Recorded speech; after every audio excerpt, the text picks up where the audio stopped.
Começa agora o programa 20 Minutos com Breno Altman.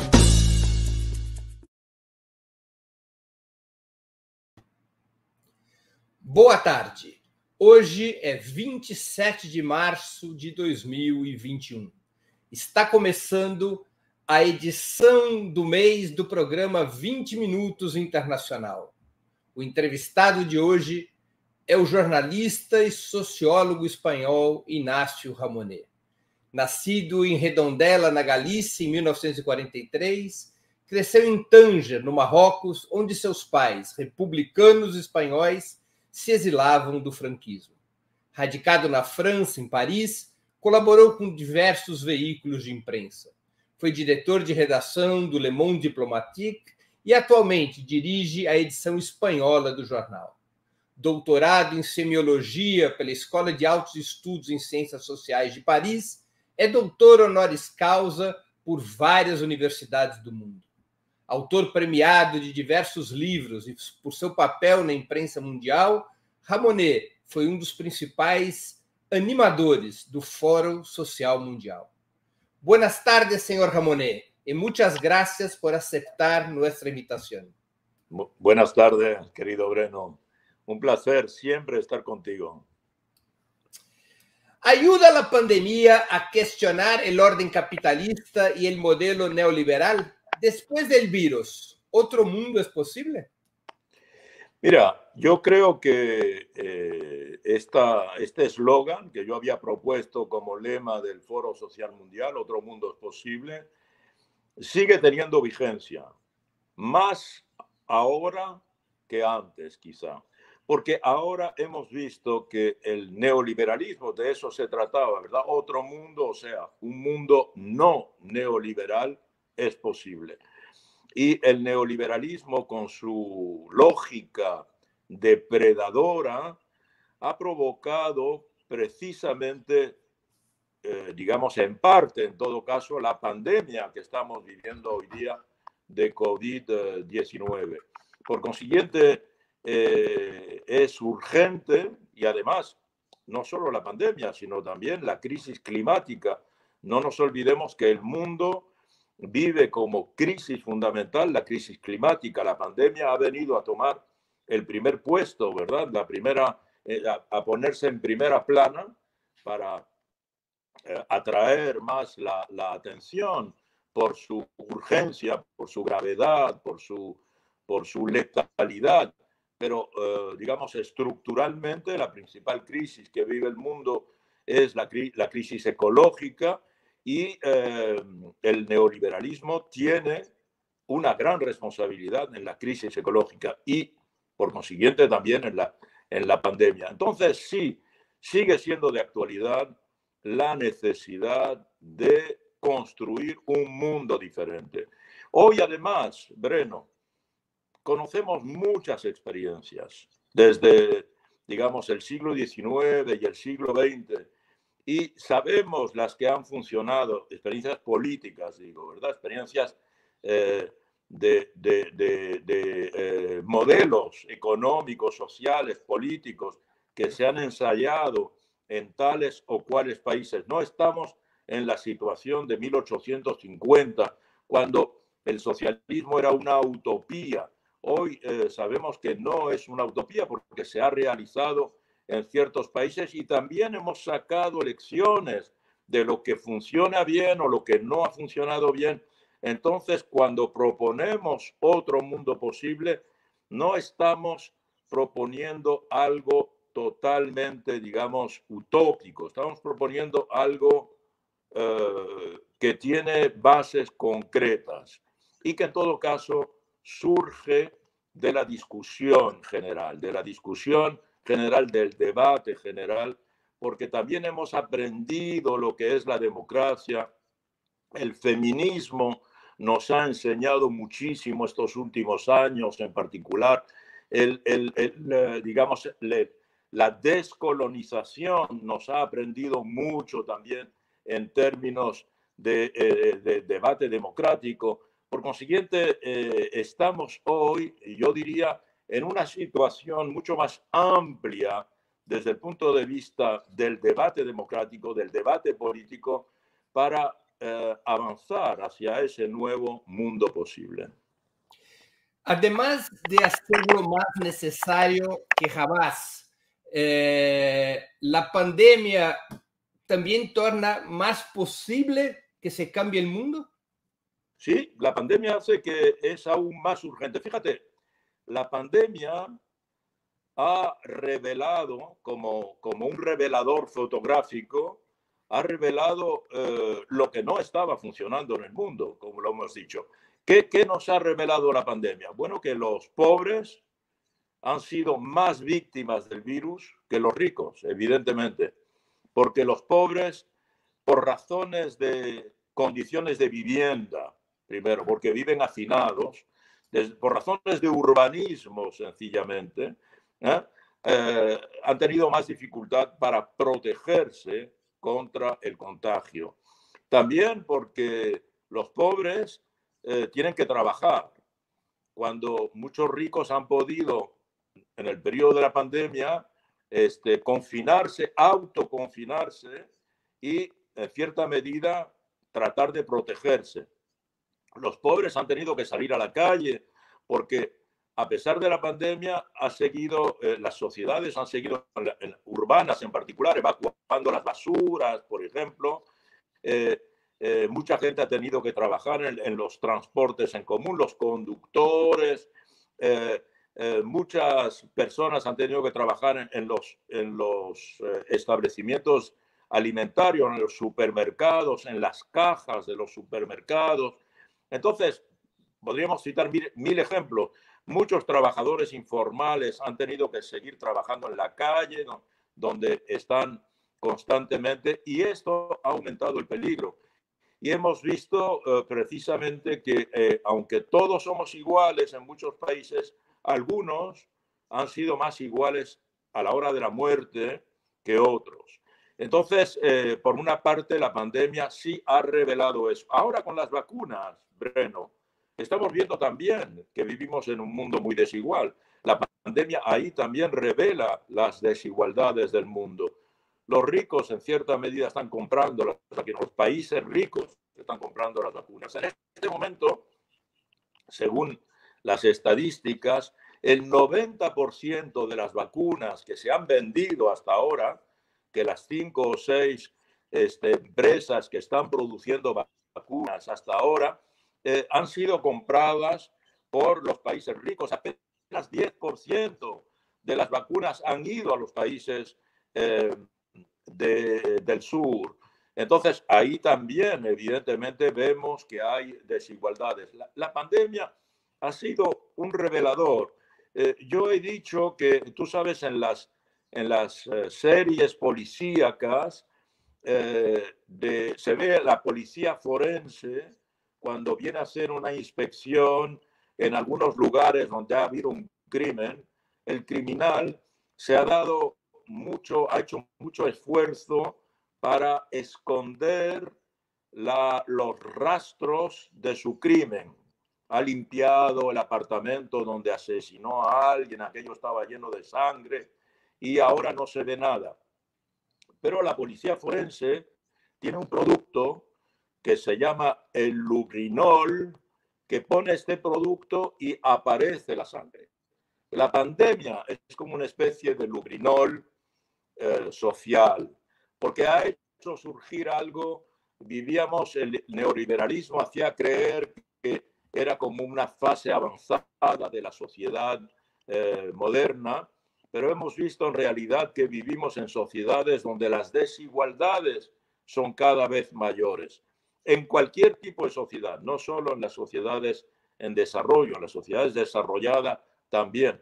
Hemos visto cómo la pandemia, precisamente en países ricos como Singapur o Nueva York, ha producido esto que yo decía antes, ¿verdad? Se ha ensañado con los pobres y ha sido más clemente con las clases favorecidas.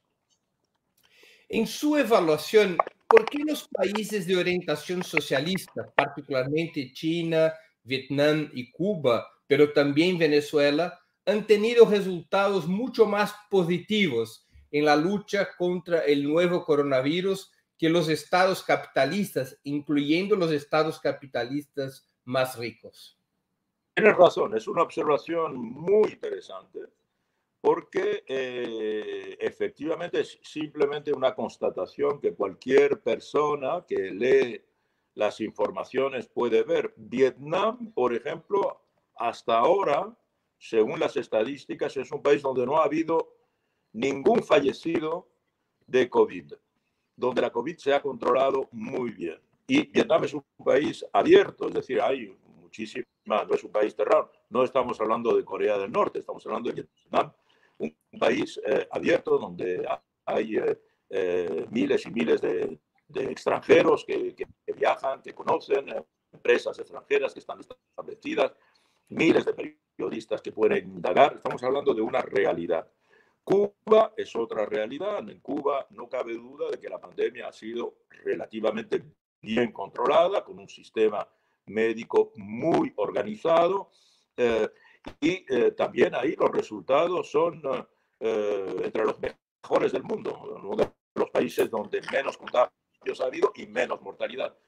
Venezuela ha inventado su propio sistema, lo que el presidente Maduro llama el 7+7. Nunca hubo confinamiento obligatorio, nunca hubo este confinamiento que se ha establecido en países como Italia o España o Reino Unido.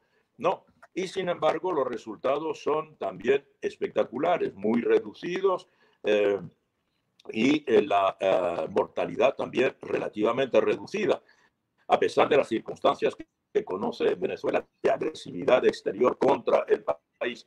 Y efectivamente, China, donde surgió el virus y donde hubo una situación bien delicada en la región de Wuhan, en particular en enero, diciembre del 2018, enero del 2019, perdón, y enero del 2020, y sin embargo, China consiguió circunscribir la extensión de la epidemia en aquel caso, y hoy día es un país que ha controlado una enfermedad y ya está produciendo. Estos 3 ejemplos, 4 ejemplos que acabamos de dar, Vietnam, China,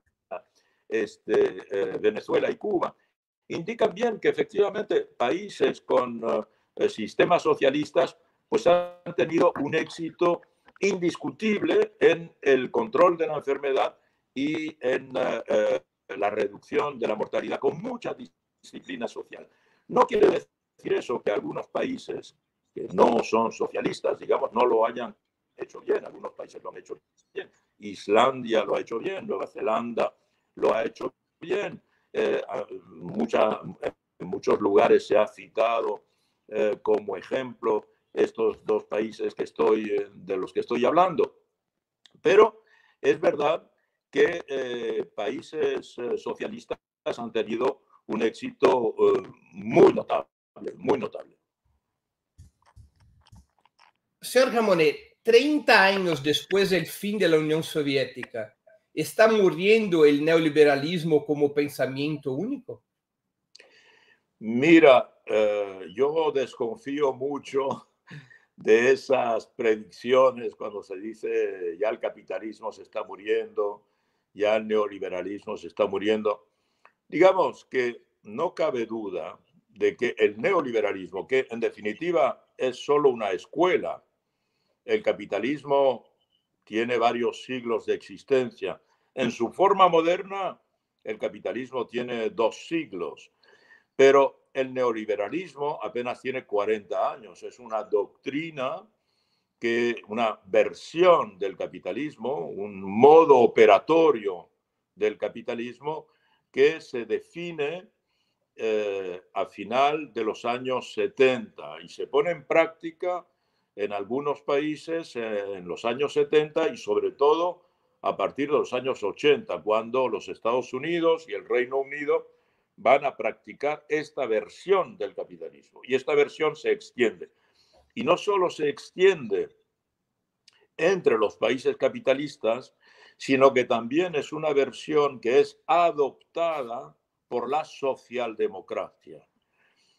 Primero en España, luego en Francia, en Italia, cuando gobiernan los socialistas, también adoptan esta versión, la versión del mercado dominante, ¿verdad? La versión monetarista de la economía, la versión de que el Estado debe ser reducido, de que el Estado no tiene los recursos para asumir los gastos de los servicios públicos. Esta versión, ¿verdad?, que se hace como universal en el mundo de la economía de mercado, esta versión no cabe duda que en los últimos tiempos ha sufrido, Breno, dos golpes brutales. Primero, la crisis del 2008, la crisis financiera, que demostró la fragilidad de, digamos, el neoliberalismo en su versión bursátil, en su versión financiera. Y el mundo aún no se ha repuesto completamente de la crisis del 2008. Y segundo, la pandemia. No cabe duda que la pandemia, como decía antes, es el resultado de una forma de explotación y, por consiguiente, una forma de explotación de la naturaleza. Por casualidad, la pandemia surge porque el modelo depredador de explotación de la naturaleza hace que se gana cada vez más nuevos territorios de explotación. En esos nuevos territorios hay animales salvajes y en el encuentro con esos animales salvajes, los animales salvajes transmiten sus virus, todos los animales tienen virus, transmiten sus virus a los seres humanos. Entonces, esta concepción, en este caso en el sureste de Asia, ¿verdad?, pues provocó el surgimiento del SARS-CoV-2 y el surgimiento de esta pandemia, que es la tercera pandemia desde el principio del siglo. Si no pandemia, en todo caso, epidemia provocada por un coronavirus. Primero el SARS, luego el MERS y ahora el SARS-CoV-2. Y probablemente, Breno, dentro de 5 años, si seguimos así, o dentro de 10 años, si seguimos así, habrá una nueva pandemia con otro coronavirus o otro tipo de virus desconocido del ser humano. Entonces, el neoliberalismo hoy ha tenido dos crisis y estamos alertados porque si seguimos con este modelo, pues habrá una tercera crisis. Y por otra parte, este modelo ha demostrado que no está resolviendo los problemas principales. Por ejemplo, en una de sus tesis fundamentales, como decía antes, que es la reducción del Estado, la reducción de los servicios públicos, ¿verdad?, la rentabilidad máxima, al máximo, la idea de que precisamente el libre intercambio, el libre cambio comercial entre países es la energía dominante de la producción de riqueza. Estas tesis, pues hoy día hay que revisarlas, porque ¿qué ha demostrado la pandemia? Que los países, muchos países se encontraban sin servicios públicos médicos, habían reducido su presupuesto en materia de salud, habían reducido el número de camas en los hospitales públicos, evidentemente.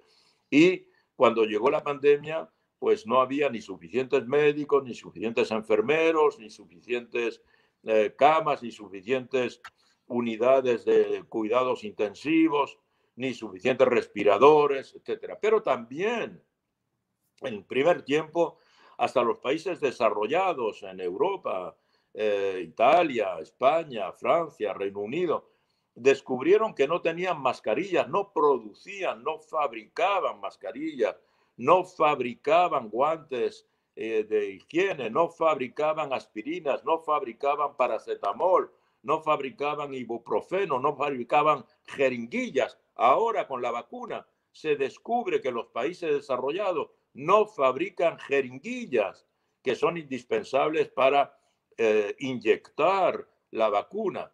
Entonces, hay como una pérdida de soberanía en el control, en la capacidad del Estado a responder a su principal responsabilidad. ¿Cuál es la principal responsabilidad del Estado y del gobierno que pilotea el Estado? Es proteger a los ciudadanos, proteger, salvar la vida de los ciudadanos. Aquí Esto es universal. Casi todos los gobiernos han fallado en esa empresa. ¿Puede la actual crisis del capitalismo, en su opinión, conducir a un resurgimiento de alternativas socialistas? ¿Están los estados capitalistas con el neoliberalismo en un callejón sin salida o pueden reinventarse como lo hicieron en otras ocasiones históricas? Yo pienso que nunca debemos subestimar la extraordinaria capacidad del capitalismo a protegerse, a ponerse en causa y a encontrar soluciones. Porque eso nos enseña la historia. Cuando podíamos pensar, en algunos momentos se dijo, en este momento se está conmemorando el aniversario de la Comuna de París. También la Comuna pensaba que, en definitiva, que el capitalismo incipiente en aquel momento era, bueno, un tigre de papel, como se podía decir, o una fortaleza de cristal, que bastaba con darle un martillazo y que se iba a derrumbar. Y no fue el caso. No fue el caso tampoco cuando surgieron las revoluciones del siglo XIX, todas las revoluciones de la era industrial. De hecho, no hay revoluciones más que en la era industrial. Entonces, otra pregunta que nos podríamos hacer, Breno, es si se termina la era industrial, ¿habrá de nuevo revoluciones o serán otro tipo de revoluciones? Porque no cabe duda hoy que lo que Marx llamaba la clase obrera no tiene el mismo rol, en la medida en que las industrias dominantes, la producción dominante industrial, pues se ha reducido en todo caso en los países dominantes, precisamente. Y el nuevo actor de la historia, es posible que además de la clase obrera sean otros actores que entran en juego. Hablábamos antes del feminismo, una reivindicación muy importante en muchos sectores. Hoy día el capitalismo es un capitalismo digital.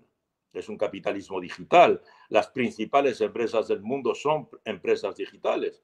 Son Google, son Facebook, son las empresas Amazon, son las empresas que viven con la digitalización. La materia prima dominante de este mundo son los datos. Ya no es el petróleo, ya no es el carbón, ya no es el acero. Son los datos, estos datos que cada uno de nosotros ofrece de manera ininterrumpida.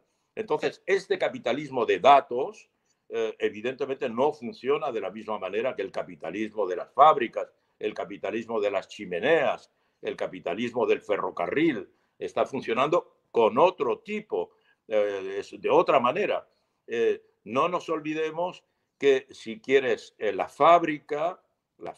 empresa fabril, la fábrica fabrica sociedad.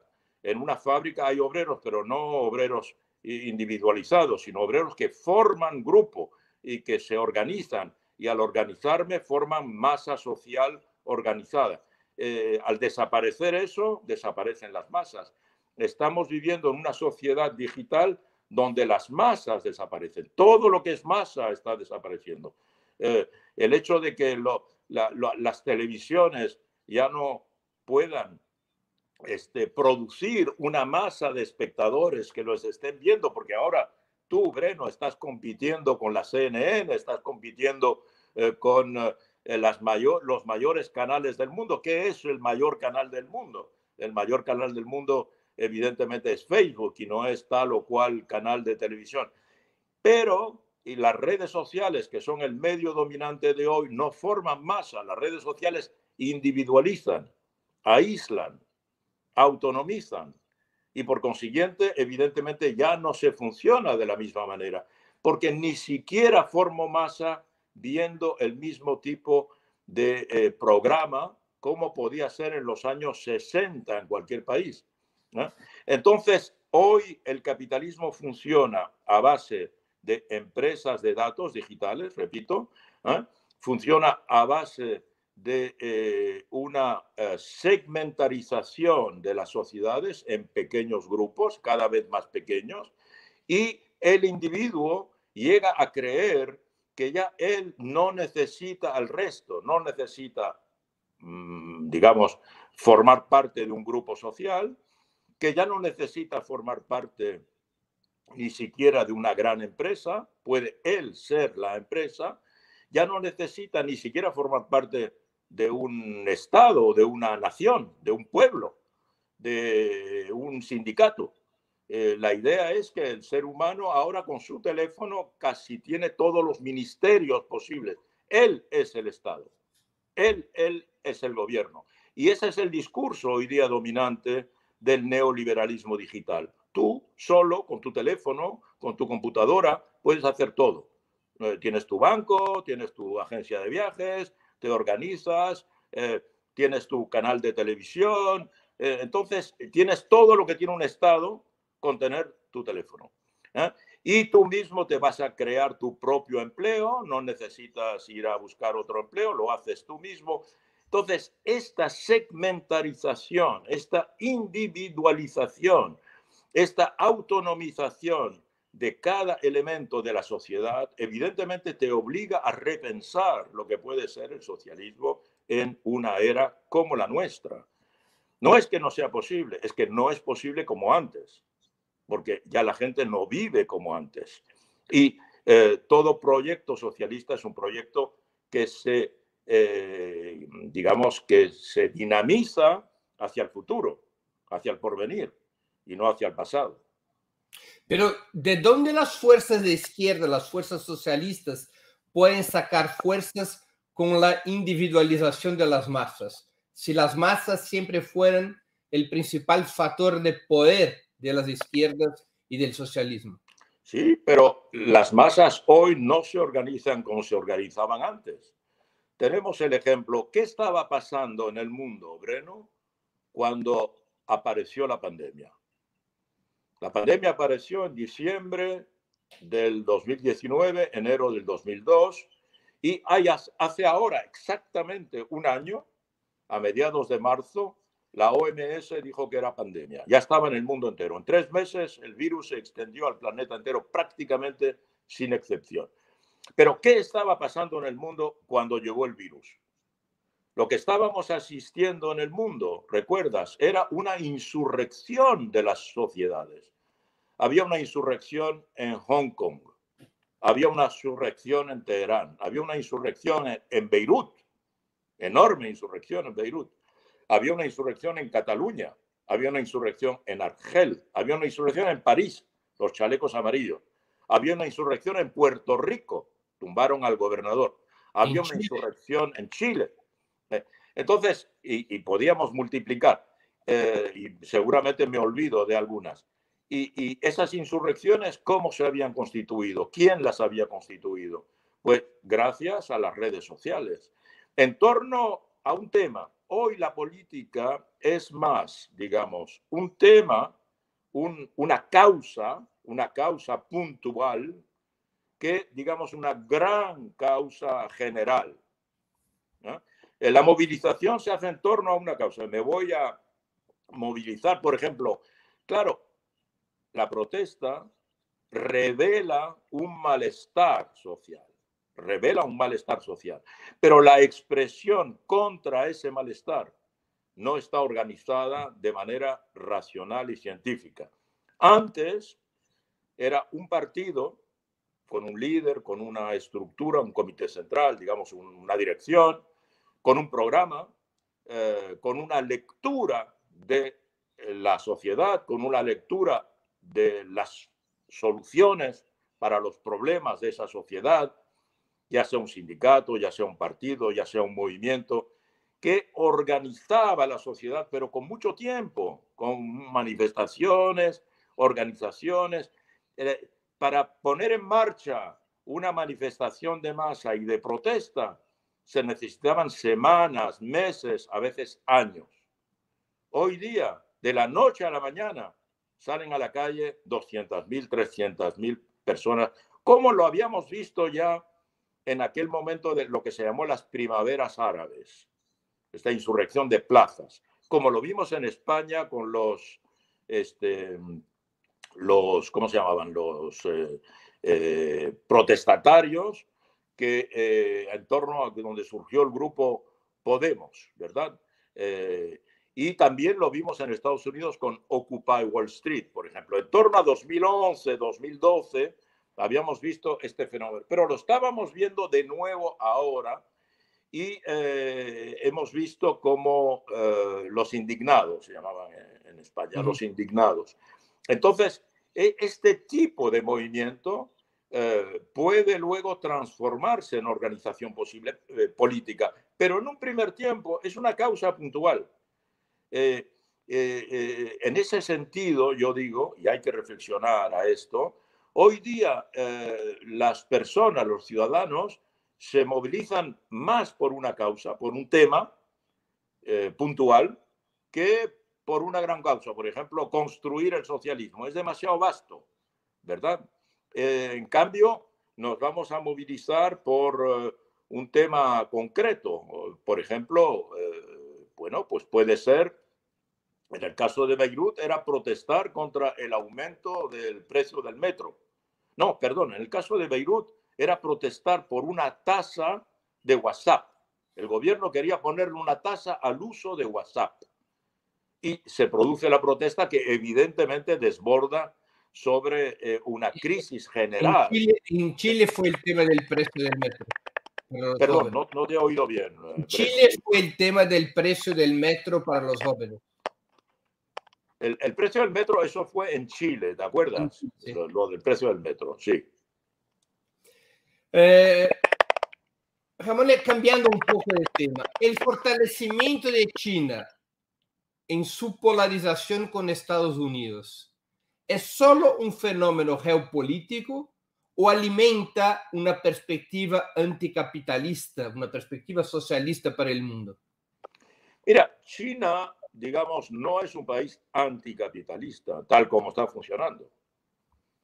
China es hoy día uno de los países que más defiende el libre cambio, que más se opone, por ejemplo, al proteccionismo, que más defiende los acuerdos de la Organización Mundial de Comercio, que es el cerebro del neoliberalismo. Porque el análisis que hace la dirección china es que hoy el intercambio comercial favorece a China, evidentemente. Quizá China va a cambiar en los próximos tiempos y le va a consagrar más, sobre todo en el último congreso es lo que se ha decidido, de consagrar más espacio al desarrollo de la economía interior, lo que se llama el mercado interior. Tiene un mercado interior que es prácticamente mundial, en la medida en que son 1.500 millones de ciudadanos, 1.500 millones de productores, 1.500 millones de consumidores.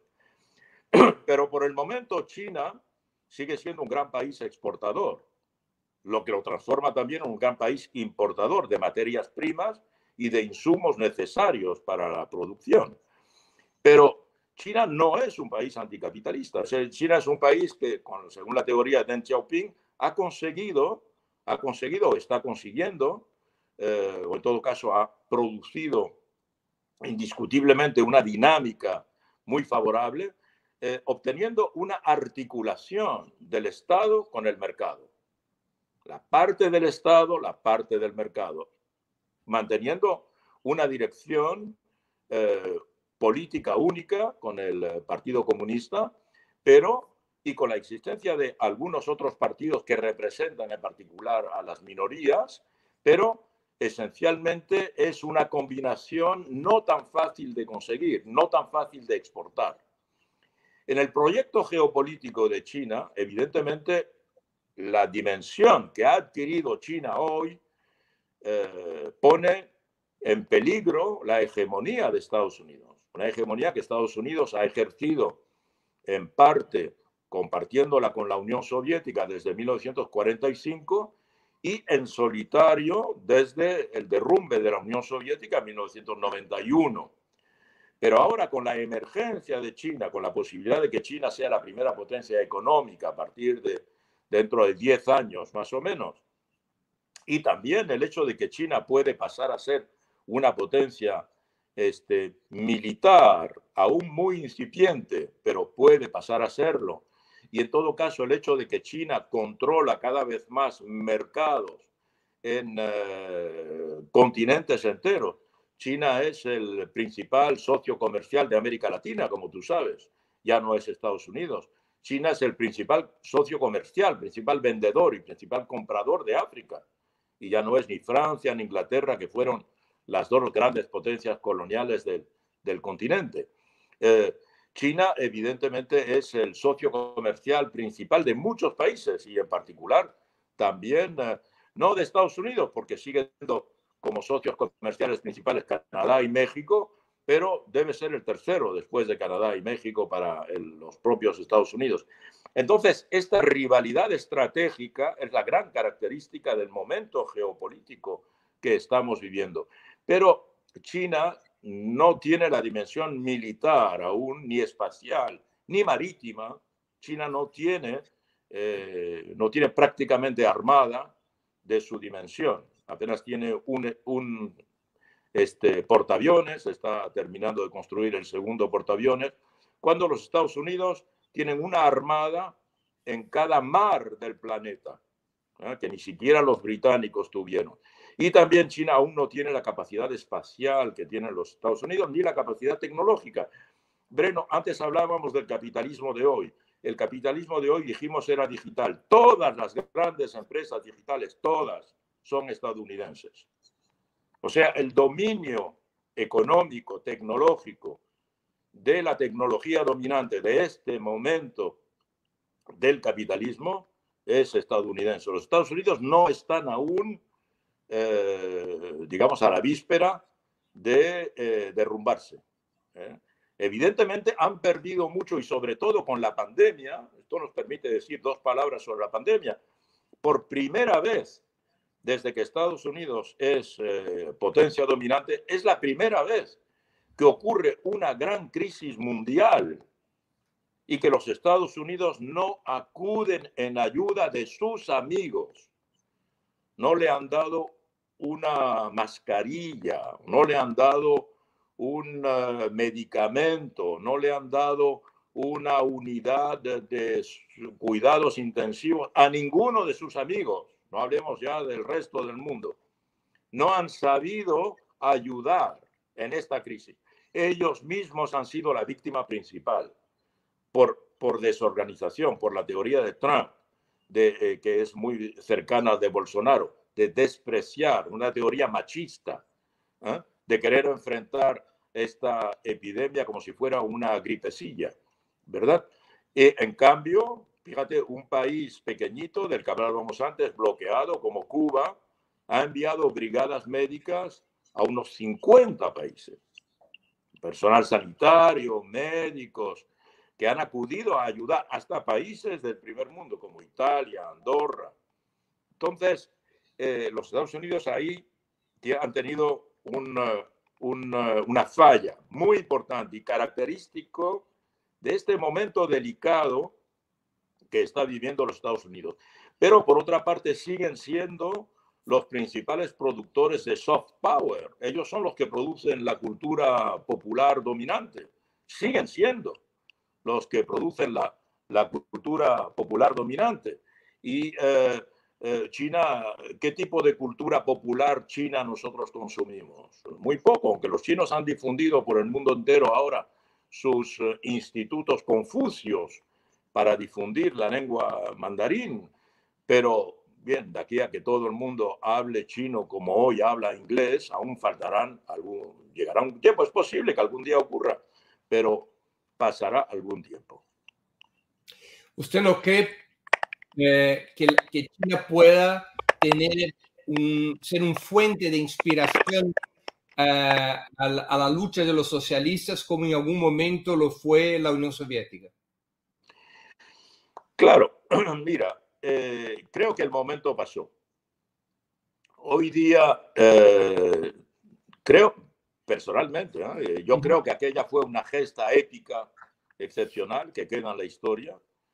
Este movimiento mundial de solidaridad con la primera revolución obrera del mundo, que se repitió en cierta medida también con otras luchas del siglo XX. Yo creo que ha habido una gran solidaridad que se mantiene con la Revolución Cubana en toda América Latina y en gran parte del mundo. También ha habido una solidaridad con grandes luchas, indiscutiblemente de liberación en el movimiento de descolonización de África, pero son momentos de la historia. Hoy estamos en un mundo mucho más complejo, estamos en un mundo cuya lectura ya no es maniquea. También sabemos que la Unión Soviética no fue un paraíso sin errores, como tampoco lo fue China con su revolución. Entonces, ha habido una reflexión, hay globalmente una reflexión, sigue habiendo grandes solidaridades. Yo diría que hoy en América Latina hay una gran solidaridad con la revolución bolivariana, con el presidente Maduro, que está enfrentando una embestida muy brutal a la vez de los Estados Unidos y de todas las fuerzas conservadoras y reaccionarias de América Latina.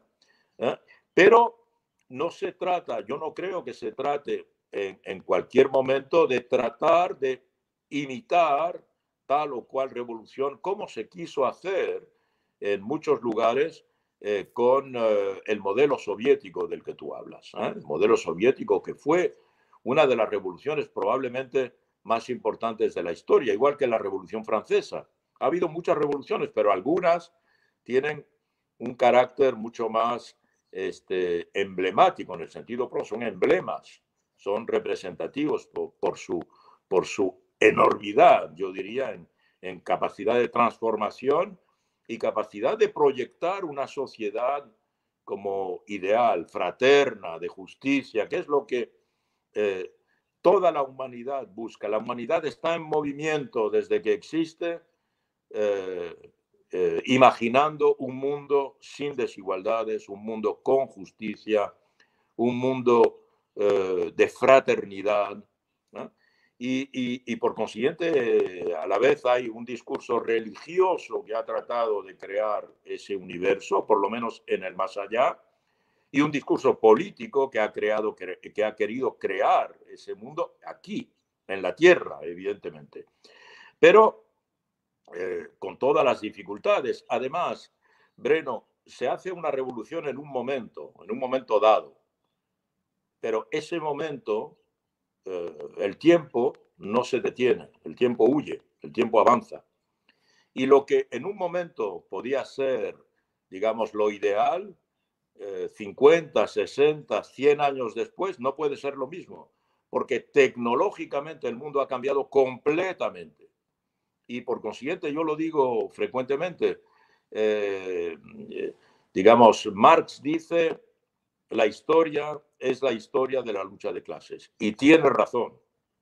Pero podríamos decir, la historia es la historia de las transformaciones tecnológicas.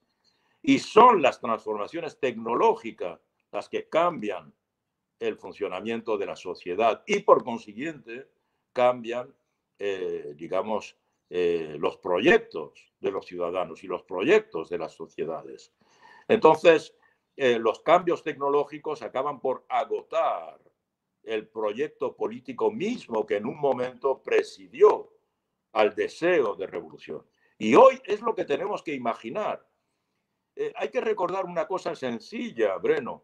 Marx hizo un enorme esfuerzo teórico para identificar el momento que se estaba viviendo. Ese momento que hoy llamamos el capitalismo no se llamaba el capitalismo. Se llama capitalismo porque Marx escribió El Capital y demostró el rol del capital en la producción y lo que es la alienación y toda una serie de conceptos que nos han permitido entender precisamente cómo funciona el mundo más allá de lo que vemos.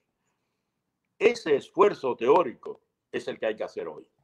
¿Dónde está el Marx de hoy? Bueno, seguramente aparecerá en un momento para tratar de explicar cómo nos organizamos frente al capitalismo digital. Jamone, ¿representan la elección y la toma de posesión del presidente Joe Biden un cambio esencial en la política internacional de Estados Unidos? Todo cambio en la dirección de Estados Unidos, en la medida en que Estados Unidos tiene el rol que tiene en el mundo de hoy, es un cambio muy importante. Yo diría que la principal virtud de la elección de Biden es que puso un término al mandato de Trump. Y Trump, evidentemente, constituye un enorme peligro para la humanidad. Trump ha hecho revivir una extrema derecha extremadamente peligrosa y de la que aún no se ha analizado las características. Por ejemplo, aún no se ha hecho un buen análisis de lo que significa el asalto al Capitolio por una horda de,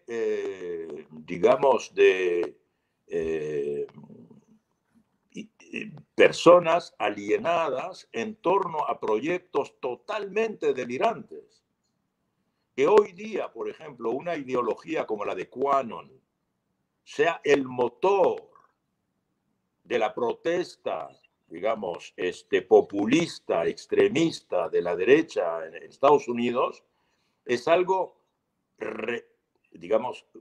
totalmente irracional. Tan irracional, no quiero comparar, porque las cosas no son comparables, tan irracional como era el discurso mítico, el discurso simbólico, el discurso, el relato de la visión del mundo del nacionalsocialismo en Alemania. Y sin embargo eso aún no se ha analizado bien. Entonces, el mérito de Biden, para mí, principal es ese. Mi temor es que Biden, sobre todo si analizamos lo que ha hecho en estos 2 primeros meses, es que Biden mismo yo creo que no tiene conciencia de cuál es su rol en este momento. Y está actuando de manera extremadamente prudente, tímida, está siguiendo en muchos dominios el surco de Trump y, para decirlo en palabras sencillas, no podemos más que estar, bueno, los que esperaron algo de Trump, de Biden, más que estar decepcionados. Si Biden sigue en esta vía, sigue sin tomar decisiones que cambien con respecto a lo que se ha hecho hasta ahora, y tiene la posibilidad de hacerlo, controla, cosa que pocos presidentes de Estados Unidos han tenido como herramienta política. Él controla el Senado y controla la Cámara de Representantes. Si él no cambia, entonces probablemente, Breno, yo diría que lo que está ocurriendo en Estados Unidos es que Biden es un accidente, o va a ser un accidente en la continuidad trumpista. Lo que se ha puesto en marcha hace 5 años con la elección de Trump, esa puede ser la norma americana actual, con lo que eso representa como peligro. Y en realidad, pues Biden habrá sido un pequeño accidente en esa continuidad. En Estados Unidos está en juego un poco la comprensión del mundo de hoy. Es decir, un mundo mestizo, un mundo en el que ya no se puede hablar de supremacía, de esto. No supremacía racial en el sentido nazi, pero en el sentido de dominación de la cultura occidental sobre las demás. Todos esos debates en los que Trump representa una regresión profunda, pero con la voluntad de restablecer esa lectura de la sociedad. Ese es el peligro. Y no se puede construir, decíamos, una sociedad fraterna con tales criterios, con tales conceptos. Entonces, evidentemente, digamos que por ahora Biden no ha tomado alguna decisión que muestre que va en una dirección, en mi opinión, evidentemente, es mi análisis, que muestre que puede cortar la perspectiva del regreso del trumpismo al poder en Estados Unidos. ¿Cree que el péndulo se está volviendo a la izquierda en Latinoamérica nuevamente? Es muy claro, todas las elecciones lo están demostrando. Lo que ha ocurrido en Chile, lo que ha ocurrido en Bolivia, lo que ha ocurrido en Perú, lo que ha ocurrido en Ecuador y hasta la decisión reciente del juez de la Corte Suprema en Brasil, que le devuelve los derechos cívicos a Lula y que, bueno, permite imaginar que el año próximo pueda haber una candidatura de Lula frente a Bolsonaro. Todo eso está mostrando que hay cierto regreso de la izquierda o del progresismo en América Latina. También porque la pandemia ha demostrado la incapacidad de muchos gobiernos de derecha a precisamente venir en ayuda del pueblo. Y si consideramos esto que acabo de decir, lo que ha ocurrido en estos países y además el hecho de que en México y en Argentina gobiernan dos mandatarios que se reclaman también del progresismo, entonces tenemos un panorama latinoamericano donde en poco tiempo quizá los gobiernos de derecha van a pasar a ser minoría, como lo fueron durante el primer decenio de este siglo, o los 10 años que van de 2005 a 2015, más o menos. Sí, hay un regreso, y digo, es porque las sociedades han visto que los gobiernos de derecha no han estado a la altura. No han estado a la altura de la crisis 2008 y no han estado a la altura de la crisis de la pandemia. ¿Qué lecciones se pueden aprender de la resistencia venezolana a la ofensiva local e internacional contra el gobierno de Maduro? ¿Es la contrarrevolución la respuesta inevitable de las élites nacionales y los gobiernos capitalistas centrales contra cualquier cambio progresivo en la periferia del sistema?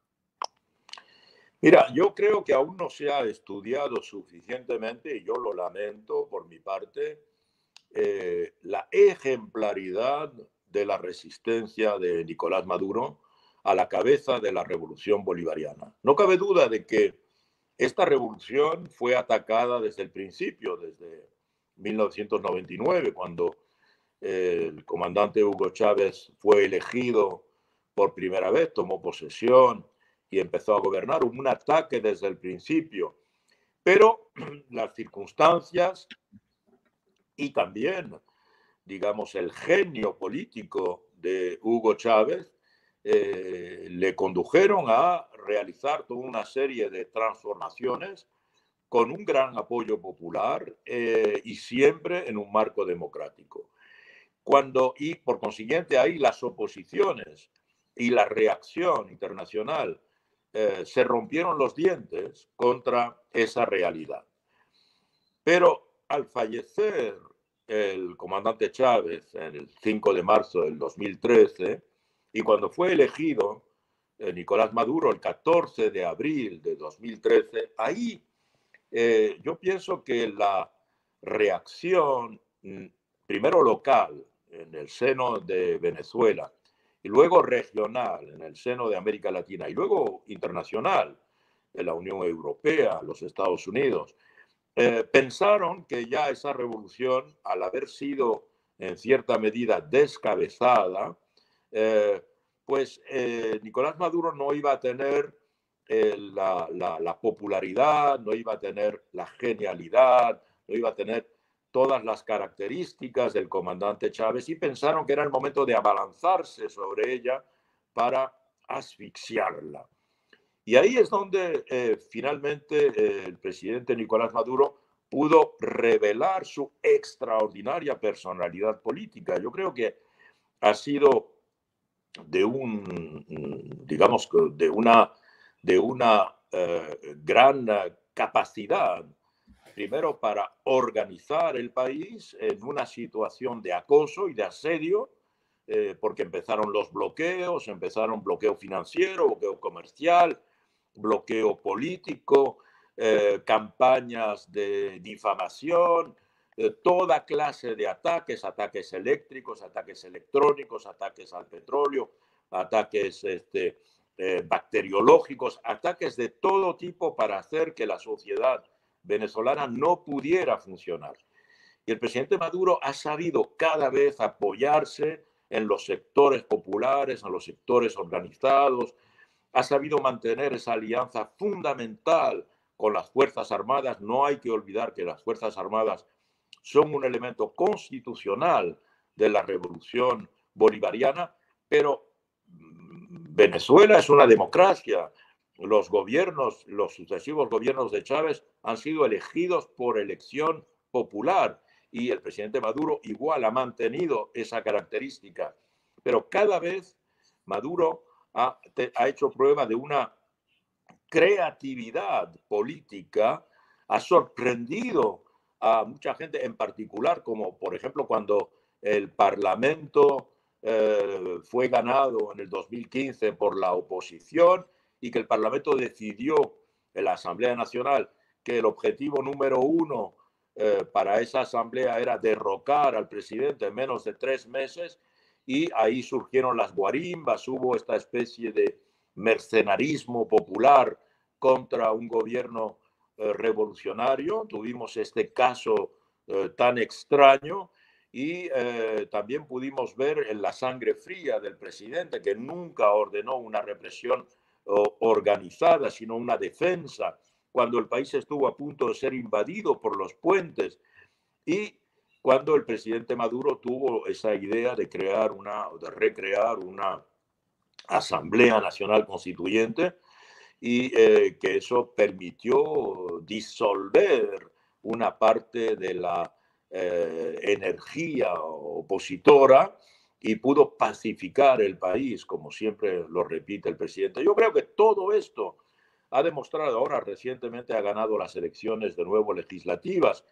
Esto no impide que sus enemigos permanentes sigan tratando de desacreditarlo, pero ha conseguido mantener la unidad de la revolución, ha conseguido mantener la unidad de los sectores populares en circunstancias apocalípticas, y sin embargo tiene el apoyo, sigue teniendo el apoyo de las Fuerzas Armadas, sigue teniendo el apoyo de los sectores populares que siempre han sido sociológicamente la base de la revolución bolivariana, y tiene el apoyo también, Breno, de una gran parte de la intelectualidad internacional que conoce el tema, evidentemente. Es decir, Venezuela no está sola, el presidente Maduro no está solo, sin embargo, sigue habiendo en particular, y yo lo lamento personalmente, en Europa, gobiernos que se han alineado completamente sobre la posición de Estados Unidos y sin tener una autonomía de reflexión política, pero estoy convencido de que el presidente Maduro va a seguir adelante y que la revolución bolivariana es indestructible. Estamos llegando al final de nuestra entrevista, señor Ramonet, y te hago 2 preguntas de cuarentena. La primera, ¿qué estás leyendo o lo que has leído durante la pandemia y sugerirías a nuestros espectadores? Mira, es una excelente pregunta porque es momento de leer. 2 o 3 libros que me han parecido importantes en esta pandemia. Primero, he leído la autobiografía política, digamos, de Obama en su primer mandato. Me ha parecido un libro interesante, muy interesante. Yo pienso que Obama es un hombre mucho más complejo de lo que se ha podido decir. Es un hombre que tiene valores humanistas indiscutibles, ha cometido errores como estadista, pero en su libro demuestra una llamaríamosle sinceridad política. También es una manera de comprender cómo se hace la política en Estados Unidos. Es algo muy insólito, no se va a volver a repetir tan pronto, pienso yo, que un afrodescendiente consiga ganar una elección presidencial en Estados Unidos. Es una proeza excepcional y es un libro que me ha apasionado y que he leído con mucho interés durante tiempo. Por otra parte, también he descubierto a mí me gusta la novela policíaca, Breno, y he descubierto una escritora mexicana excepcional que yo recomiendo a nuestros lectores, que es Fernanda Melchor, que es una joven escritora mexicana, una escritora mexicana, Fernanda Melchor, y tiene una serie de libros, tiene pocos libros, acaba de sacar uno nuevo que se llama Paradise y que lo recomiendo, o bien un libro de crónicas extraordinario que se llama Aquí no es Miami, y aquí es Veracruz, ella es una escritora de Veracruz. En todo caso, Breno, a ti personalmente te la recomiendo, Fernanda Melchor, gran escritora. Y en este momento estoy leyendo un libro de historia de la vida cotidiana que he descubierto en una librería de libros usados, y que es la historia de la vida cotidiana en las playas de Normandía al final del siglo XIX. Como ahora no podemos tomar vacaciones, pues estoy viendo cuándo se inventó esa idea de ir a la playa. Eso no se hizo siempre, y eso se inventó en las playas de Normandía, en el norte de Francia, y hay un historiador del ocio de playa. Y por último, he descubierto también, yo no lo conocía, he sido como tú un gran lector de Julio Verne, pero no había leído nunca su libro que se llama El Orinoco. Es un libro en el que cuenta toda la historia del Orinoco, Venezuela, todos dos grupos de científicos que se disputan las fuentes del Orinoco. El Orinoco finalmente es un afluente del Amazonas o tiene sus propias fuentes. Y entonces este libro, nosotros que conocemos Venezuela un poquito, me ha interesado muchísimo. Bueno, estas son las lecturas. Por lo demás, uno se pasa la vida leyendo las redes, como tú, ¿verdad? Y viendo todo lo que se publica como ensayos permanentes en Facebook, en la prensa, en las publicaciones más interesantes. Estas son mis lecturas, querido. ¿Y qué estás viendo? ¿Cuál es la mejor serie en cuarentena? Mira, he visto varias. ¿Cómo se llama? Gambit de Reina, evidentemente, hace la unanimidad. Pero en este momento estoy volviendo a ver House of Cards. No sé si te acuerdas de House of Cards. Sí, claro. No sé cómo se llama en español, que es la historia de un político ambicioso, demócrata, en Washington, y cómo no duda en utilizar con el mayor cinismo del mundo cualquier método para conseguir sus fines ambiciosos. Entonces, esta serie que ya había visto, ahora la estoy volviendo a ver, creo que es el momento de verlo. Y en películas, si me preguntas qué película he visto últimamente, pues he visto esta película muy interesante que ha sacado Netflix con Tom Hanks, que en español se llama La Misión, pero en inglés la película se llama News of the World, que cuenta la historia de un señor, un derrotado de la guerra norte-sur, un sudista. Es un Far West. ¿Cómo? Un Far West. El Far West. Es una película del oeste y que cuenta la historia de un señor que va de pueblo en pueblo leyendo los periódicos, lee las noticias, como el telediario, y la gente por la tarde viene como al circo en una carpa para ver a este señor que lee las noticias y al que le confían la misión de transportar a una niñita de 11 años a su familia, porque esta niñita ha sido criada por una tribu india y no habla ya ninguna lengua, ni inglés ni alemán, es de origen alemán. En fin, es una película muy interesante sobre muchos temas, aunque sea un tema conocido en las películas del Far West. Ramonet, se acabó nuestra entrevista. Me gustaría agradecerle mucho su tiempo, amabilidad y participación. Estoy seguro que sus análisis y opiniones habrán sido muy valiosos para nuestros espectadores. Muchas gracias, Ramonet. Gracias a ti, Breno. Y permíteme que te felicite por el enorme trabajo que haces de clarificación, las entrevistas que incesantemente realizas con personalidades que aportan una lectura crítica, un pensamiento crítico a la situación en la que estamos. Me parece un aporte no solo periodístico, sino un aporte filosófico a la comprensión de este momento tan delicado y tan complejo que estamos viviendo. Muchas gracias, Breno, y mucho éxito.